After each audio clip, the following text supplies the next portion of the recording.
While you may have used heat shrink terminals in the past, you may not have been aware that there's a solder option for a Crimp Solder and Seal heat shrink terminal.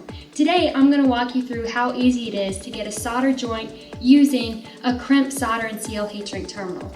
Here we have the Crimp Solder and Seal heat shrink terminal. Here you can compare it to a standard Crimp and Seal heat shrink terminal. At first glance, they may look like the same thing. Notice the lump of solder protruding from the Crimp Solder and Seal heat shrink terminal. This small lump is going to be the difference in a soldered joint. Take your wire, strip your wire back to clean copper, insert it into the butt connector bare part. You're going to take your crimp tool, using the appropriate crimp die, blue for blue. You're going to crimp down on each side of the bare part.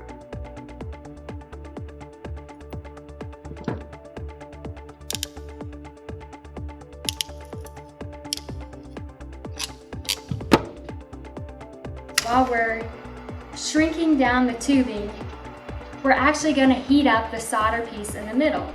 And you want to go back and forth, end to end on the wire in even strokes. Once your tubing is fully recovered, you need to heat the middle part of the connector a little bit longer until you see the solder pop. The solder will get really shiny, and the original lump that you saw in this connector flows down into the hole.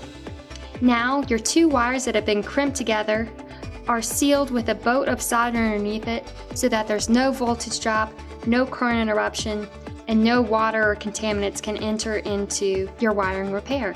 The pull-out strength of this connector is stronger than anything else on the market.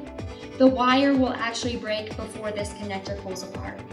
The reason being is that you've crimped it for the mechanical reliability, you've soldered it for the strength of the voltage, and you've also sealed the entire thing with 3M heat shrink tubing.